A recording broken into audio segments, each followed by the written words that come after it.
The Exiled Wizards. Eldon waved his wand dramatically, attempting to fix a cracked vase, but instead, the vase grew legs and sprinted out the door. Mira groaned as she jotted down the broken vase in their growing list of magical mishaps for the day, trying to keep the repair shop organized. Theo was in the back room, tinkering with a broomstick that was supposed to sweep automatically, but it ended up dancing wildly through the shop. "At least it's cleaning," Theo mumbled, as he dodged the broom, hoping it wouldn't break more things than it fixed. The townspeople, at first skeptical of the Exiled Wizards, quickly learned that even a simple request could turn into a magical disaster. One afternoon, Mrs. Goldstein asked the wizards to fix her stove, but Eldon's spell caused it to float and whistle like a tea kettle. Mira hastily reversed the spell before Mrs. Goldstein could faint, but the stove continued to hum softly, refusing to stay on the ground. "Close enough," Eldon shrugged, while Mira glared at him, trying to maintain their shaky reputation in the town. Their shop, tucked away in an alley, became a curiosity, with townspeople stopping by just to see what strange magic might unfold.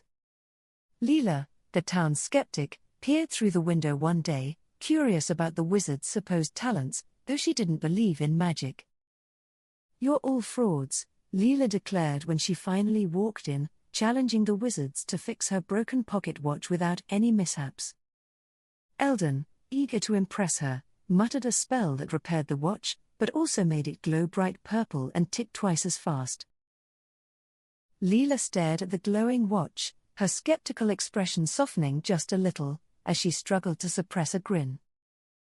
"It works, doesn't it?" Eldon said with a wink, as Lila left the shop, unsure whether to be annoyed or impressed.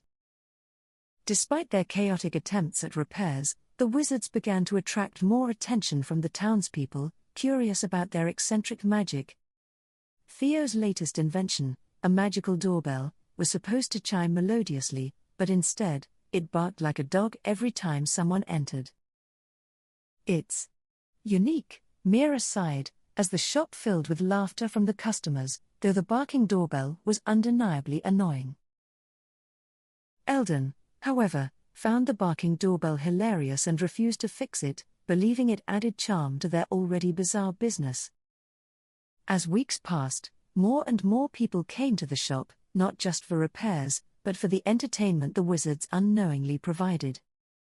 One morning, a farmer arrived, hoping the wizards could fix his broken tractor, but Theo's spell made it sprout wings and fly.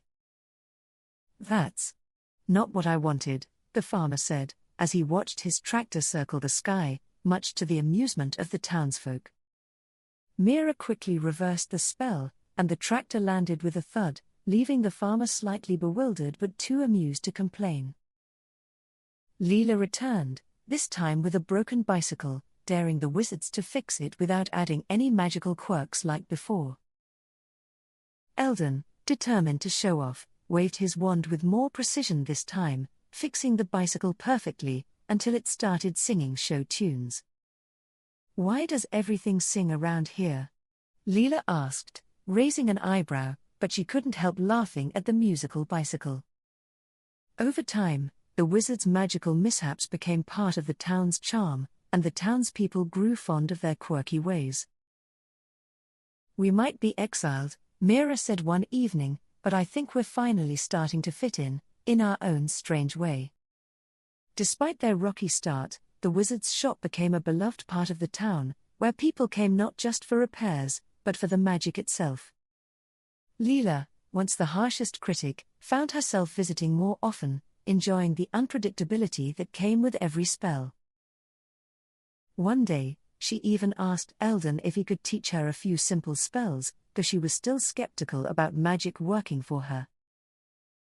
Eldon grinned, eager to share his knowledge, though he warned Lila that his spells often didn't work as intended. Lila's first attempt at a spell to levitate a feather ended with the entire shop covered in floating feathers for the rest of the day.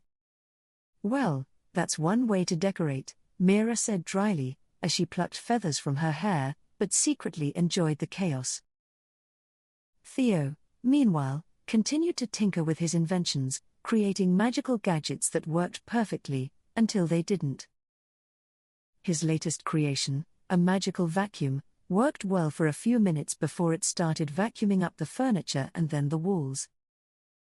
"We might need to start adding a disclaimer to our services," Mira muttered, as she tried to wrestle a chair from the overzealous vacuum. The wizard's reputation spread beyond the town, and soon, people from nearby villages came to see the shop and its magical mayhem. Business was booming, though the repairs were often more magical performance than practical solutions, but no one seemed to mind.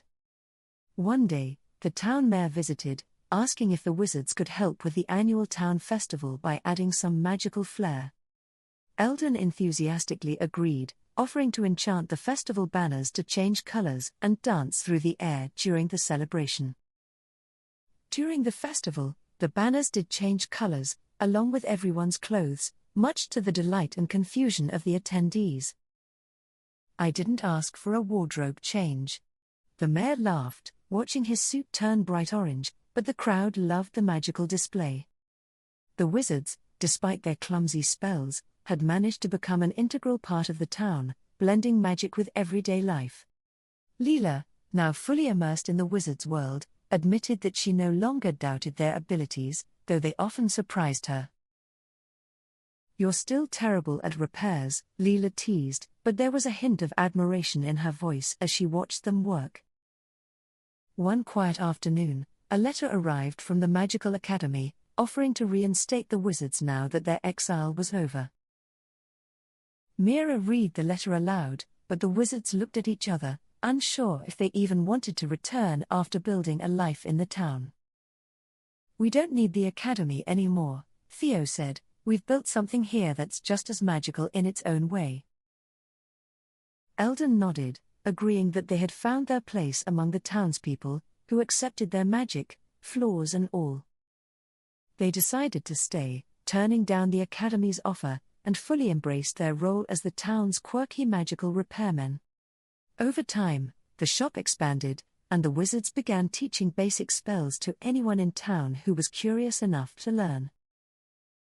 Lila, now their most eager student, often joked that she had gone from skeptic to apprentice in record time, thanks to the wizards. The once quiet town had become a bustling place, where magic and the mundane coexisted in chaotic harmony, much to everyone's delight.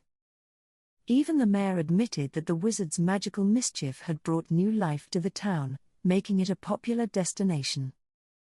Eldon, Mira, Theo, and Lila stood outside the shop one evening, watching the sunset, content with the life they had built. "Who knew exile could be so rewarding?"